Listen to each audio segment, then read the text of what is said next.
di channel Novidiana. Dukung terus yuk channel ini dengan cara klik subscribe, like, komen, dan share. Kita lanjutkan saja cerita Nikah Kilat bab ke-35 dengan judul Maafkan Aku. Setauku kamu tidak suka susu? Tanya Ethan sambil mengajak Ralin duduk di meja makan. Sekarang harus suka, jawab Ralin.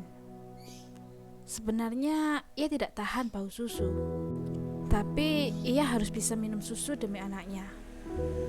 Kenapa sekarang harus suka? Tanya Ethan.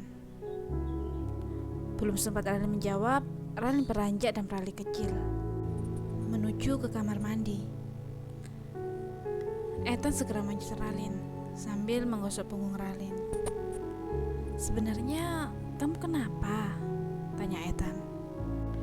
Ralin menggeleng dan kembali ke meja makan.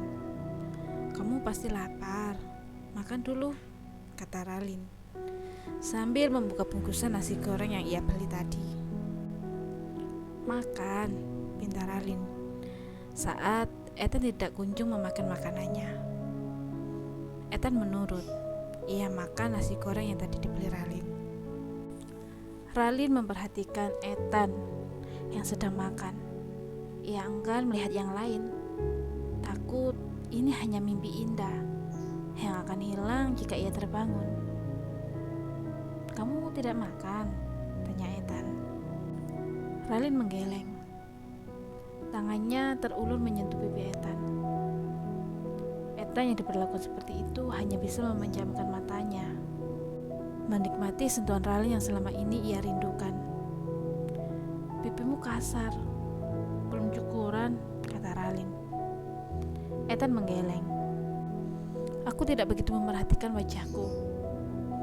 Aku sibuk bekerja dan memikirkan kamu, kata Ethan. Kamu meninggalkanku tanpa pamit. Kamu membuatku menyadari aku tidak baik untukmu, sampai aku seakan tidak dianggap olehmu. Kamu di rumah, tapi serasa kamu terlalu jauh. 2 bulan lalu. Sakit, sedih, dan bingung, lanjut Ralin. Tak terasa air matanya menetes, membuat Ethan menghentikan makannya dan memeluk Ralin. Tangisan Ralin semakin menjadi saat Ethan meminta maaf. Aku minta maaf jika dulu aku bertanya tentang masa lalumu. Aku tidak akan bertanya lagi jika itu membuatmu pergi. Aku takut, Ethan. Aku takut kamu pergi ninggalin aku, kata Ralin di tengah isak tangisnya. Ethan diam. Ia menyalahkan tanpa minta penjelasan dulu pada Ralin. Malah ia pergi. Maaf. Seharusnya aku yang minta maaf. Aku salah, katanya. Ralin mendorong tubuh Ethan. Ia segera berlari ke kamar mandi.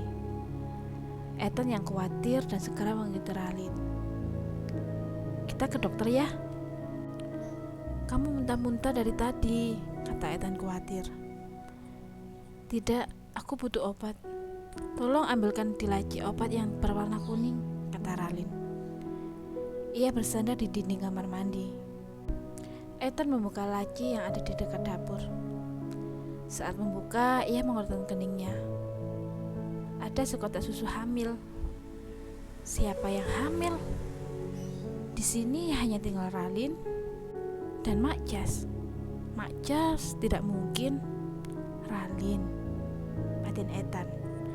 Ia segera ke kamar mandi di mana Ralin masih di sana. Minum dan aku ingin bertanya, kata Ethan, menyodorkan segelas air dan sebutir obat kecil.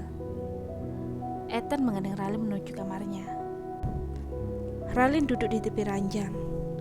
Badannya terasa lemas. Ethan mengikutinya. Sebenarnya apa yang terjadi denganmu? Tanya Ethan.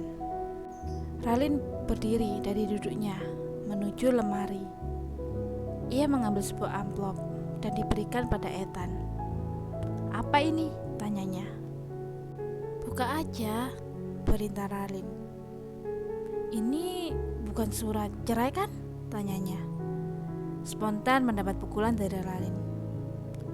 Ethan hanya meringis kesakitan. "Di amplop itu ada logo pengadilan atau enggak?"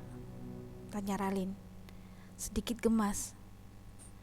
Ethan membolak-balik, "Tidak ada logo pengadilan agama." "Enggak ada," jawabnya. "Ya udah, tinggal buka terus baca," kata Ralin. Ethan menatap Ralin terus tersenyum. Istrinya sudah kembali dan tidak sedih lagi. Ditariknya Ralin supaya duduk di sampingnya. Ethan buka surat itu perlahan. Tertera logo rumah sakit di pojok atas. "Kamu sakit?" tanya Ethan. "Sakit apa? Apa berhubungan dengan muntah-muntahmu?" tanya Ethan khawatir. Ralin memutar matanya. "Baca dulu, kamu nanti tahu." "Jangan banyak tanya, aku mau ganti baju dulu," kata Ralin, meninggalkan Ethan yang masih menatap surat itu. Ethan berlahan membuka amplopnya dan membaca isinya. Positif hamil. Ralin hamil. "Aku akan jadi daddy," badannya. "Ralin, benarkah ini?" teriaknya. Ralin yang berada di kamar ganti tersenyum dan mengelus perutnya. "Sayang, akhirnya daddy pulang dan mengetahui keberadaan kalian," kata Ralin. Ralin keluar kamar ganti, melihat Ethan yang tersenyum, melihat kertas itu dan sebuah foto hitam putih. "Kamu hamil?" tanyanya, masih belum percaya. Ralin mengangguk. "Ya Tuhan, jadi selama ini kamu muntah-muntah?" Ralin mengangguk lagi.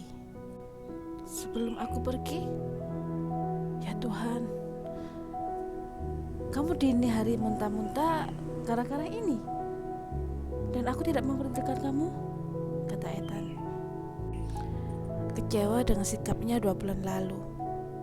Maafkan aku Ralin, sungguh aku minta maaf," katanya sambil menundukkan kepalanya.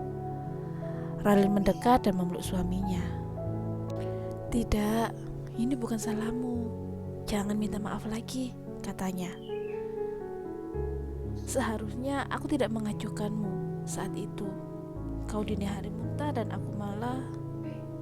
Ethan menggeleng tidak percaya dengan sikapnya. "Sudahlah, jangan begini. Sekarang aku sangat lelah, kita istirahat ya," ajak Ralin. Ralin beranjak dari duduknya dan merangkak untuk berbaring. Disusul Ethan yang berbaring di samping. Kemudian seketika Ralin menutup hidungnya. "Kenapa?" tanya Ethan. "Bau asem." "Kamu belum mandi, Ethan. Bahkan bajumu belum ganti," kata Ralin sambil menutup hidungnya. Ethan hanya nyengir dan beranjak berdiri. "Kamu memakai kemejaku?" tanya Ethan, yang baru sadar Ralin memakai kemejanya. Ralin menunduk, melihat ke arah bajunya. "Iya, kalau kamu tidak suka, aku akan melepaskannya," kata Ralin. Sedih-sedih, Ethan menggeleng. "Tidak, kamu terlihat seksi," kata Ethan, membuat Ralin merona. "Cepat mandi, Ethan," perintah Ralin. "Oke, tunggu aku mandi, jangan tidur dulu ya," perintah Ethan dan diangguki oleh Ralin. Ethan segera berjalan ke arah kamar mandi. Pagi hari, Ralin terbangun seperti biasa dengan perut mual. Ia langsung bangun dan berlari menuju kamar mandi. Ethan yang tadi masih tidur ikut terbangun dan menyusul Ralin di kamar mandi. "Apa setiap hari begini?" tanyanya sambil memijat belakang Ralin. Ralin hanya mengangguk, tidak mampu untuk menjawab. "Maaf, aku membangunkanmu ya," ucap Ralin sambil menatap Ethan. Ethan juga menatap Ralin. Tangannya terangkat untuk menghapus air mata Ralin. "Tidak apa-apa. Ayo, aku buatin minum. Kamu tunggu di kamar ya," kata Ethan sambil menuntun Ralin ke tempat tidur. Setelah membaringkan Ralin, ia keluar untuk membuat minuman. Saat Ethan turun, ia melihat Mak Jas sedang masak di dapur. "Den," sapa Mak Jas. "Sejak kapan dia selalu muntah begitu?" tanya Ethan. Pandangannya ke arah Mak Jas. "Kalau muntah dari Aden masih di rumah." "Kenapa Mak gak bilang kalau Ralin hamil?" tanya Ethan sambil mengambil susu di laci. "Mak baru tahu beberapa minggu yang lalu, Den. Non Ralin melarang. Katanya dia saja yang bilang ke Aden," kata Mak Jas. "Apa setiap pagi dia selalu muntah?" tanya Ethan. "Gak hanya pagi, Den. Malam pun muntah. Tapi gak separah saat Aden ke Singapura." Ethan baru sadar kenapa Fadil dan Risa sangat marah kemarin. Karena Ralin sangat butuh dia di masa seperti ini. Tapi dirinya malah salah paham. "Dan Ethan mau membuat apa? Biar Mak Jas yang buatin," kata Mak Jas. Ethan tersadar dan menggeleng. "Gak usah, biar Ethan yang buatkan," katanya. "Dan biasanya kalau pagi wedang jahe untuk mengurangi mualnya. Dan nanti jam 9 baru susu hamilnya," kata Mak Jas. Ethan mengangguk mengerti. "Jahe gepreknya sudah ada ini, Den," kata Mak Jas. "Hanya gula, jahe, dan air hangat aja kan, Mak?" tanya Ethan. "Iya, Den," jawab Mak Jas. Ethan segera membuatkan secangkir wedang jahe hangat untuk Ralin. "Selain wedang jahe, apa biasanya, Mak?" Ethan takut kalau jahe membawa dampak kurang baik untuk anak Ethan nanti, kata Ethan. "Setahu Mak Jas, gak apa-apa, Den. Air aman kok. Sering-sering menghirup udara segar juga bisa meredakan mual, Den," kata Mak Jas. Ethan mengangguk. Ethan terdiam dan berpikir. Saat dia mendiamkan Ralin waktu itu, Ethan melihat Ralin selalu mual dan muntah. Jadi Ralin sudah mengandung anaknya saat itu. Ethan tersenyum dalam hatinya. Perbuatannya yang ia lakukan di Malang dan di rumah sudah membuahkan hasil. Hanya 2 kali langsung berhasil. Sekian untuk bab 35. Kita lanjutkan lagi di bab 36 ya. Sampai jumpa. Wassalamualaikum warahmatullahi wabarakatuh.